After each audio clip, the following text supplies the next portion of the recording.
Oi,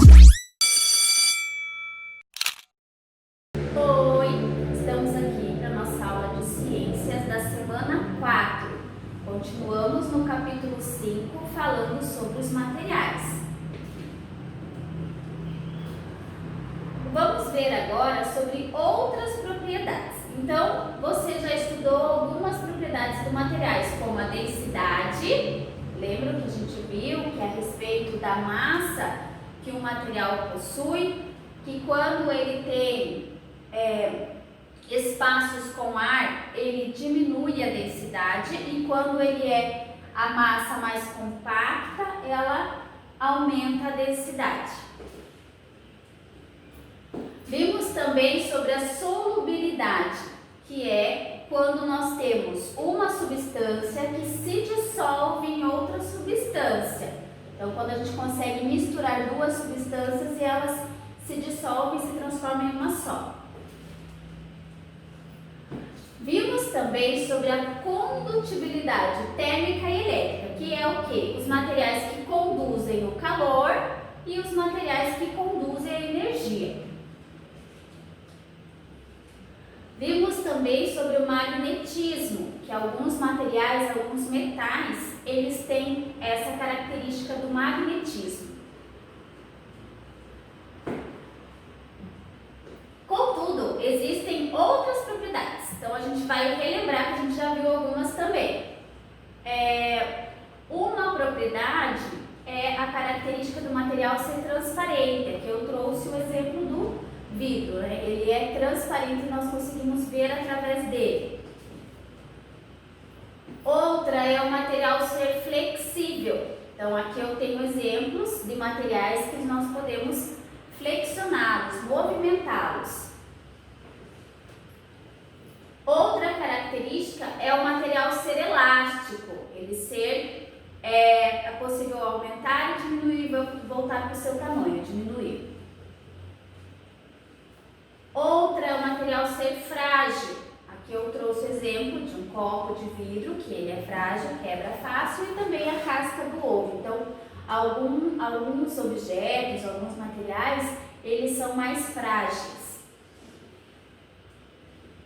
Outro é ele ser ao contrário, resistente, né? Ele ter bastante força.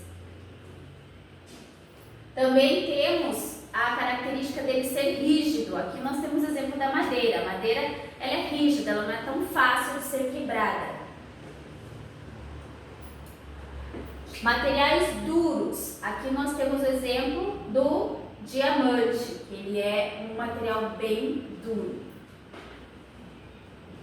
Também temos a característica dele ser brilhante. Aqui nós temos o inox como exemplo. Ele é um material bem brilhante.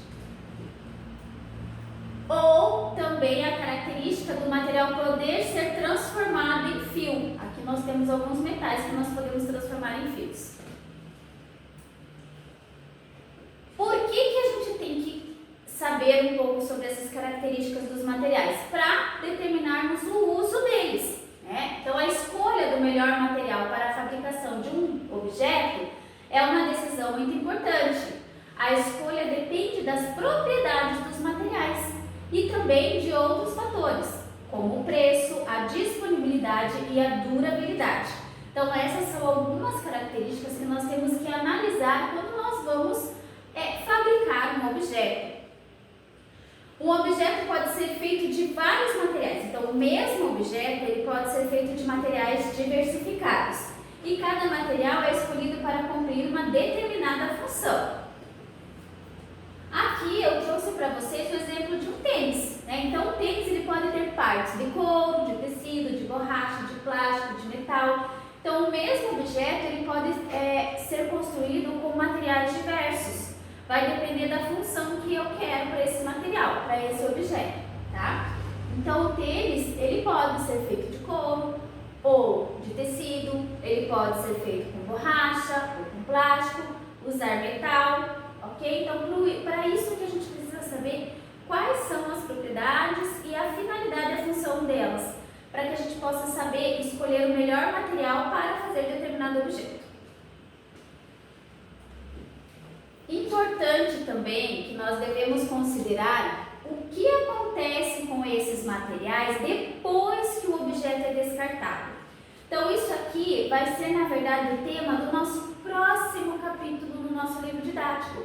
Por quê? Porque nós temos que começar a pensar melhor sobre o descarte desses materiais, pensando no meio ambiente. Então, pessoal, as atividades para a gente poder resolver sobre isso que a gente viu nessa aula estão lá na seção Lápis na Mão, nas páginas 21 e 22. Até a próxima aula!